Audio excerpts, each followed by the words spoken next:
Hello, and welcome to another episode of Hidden Archives. My video this week is another one I'm making for my class Historical Professions as I work toward my PhD at Liberty University. Today we'll be talking about the origins of the Puritans of New England. While it is true to say that the Puritan settlers in New England came from all corners of England, a majority came from a comparatively small region of eastern England, this being within a 50-mile radius of the town of Haverhill in East Anglia. Less than 10% of New Englanders came from London, and of those who did come over from London, most of them were not originally natives of London but had moved there from East Anglia.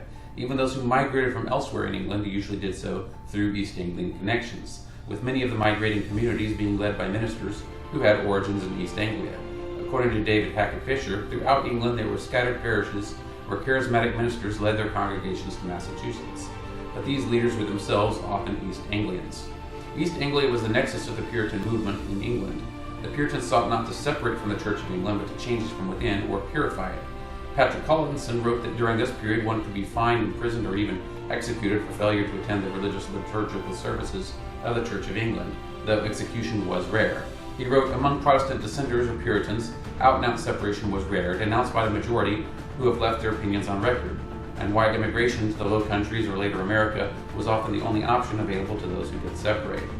Another thing of note about the colonists that immigrated to Massachusetts from East Anglia is that these were not members of the nobility for the most part, nor were they individuals of the lower class. These were primarily merchants of the upper middle class and tended to be reasonably well off. In a study of the rise of capitalism in the Low Countries, Dutch historian Bas van Bevel argued that it was in smaller communities in the countryside that capitalism flourished most, as these places were not tied to the old feudal order as much as the large cities with their guilds. This is in line with Darren Asimoglu and James A. Robinson's book, Why Nations Fail, which mentions that the power of the guilds in the large British cities was not broken until after the Glorious Revolution of 1688. Van Bavel compared the developments in the Dutch countryside to those in East Anglia in England, indicating that in both areas the growth of wage labor contributed to an earlier transition to a capitalist market economy than occurred elsewhere, largely due to weaker feudal barriers. David Hackett Fisher also references a strong connection and affinity between East Anglia and the Netherlands, indicating that in both areas the agricultural revolution came early. As a result of few peasants, clear property rights, more urbanization, and a more rapidly rising middle class than elsewhere in Britain, East Anglia was perhaps the most advanced area of Britain and the region with the highest amount of wealth per capita, despite the soil being of the worst quality in all England. Travel by water was still easier than travel by land in those days, which is one reason why East Anglians often had closer connections with the Dutch across the North Sea than they did with the rest of England. These people of Eastern England, hardy with staunchly held religious beliefs, with strong beliefs in individual rights, yet beliefs that were tempered with strongly held beliefs about community responsibilities, were the ones from which the immigrants who came to be known as the Puritans emerged. Indeed, it was the Puritan sense of the community that perhaps most clearly defines the Puritans as a people.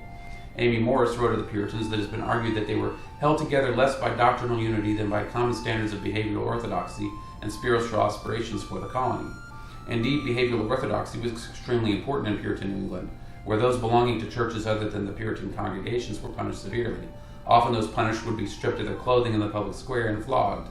In some cases, they were even executed by hanging, as happened to the Quaker Mary Dyer. By the early 1700s, however, the Puritan churches lost a lot of their political power, and these punishments largely went away, though in some cases fines could still be levied for nonconformity, and the New England states were among the last to drop the requirement of belonging to a state church when America gained its independence in the late 1700s. This concludes my presentation. If you enjoyed this content, please feel free to like the video and subscribe to my channel. Thank you, and have a nice day.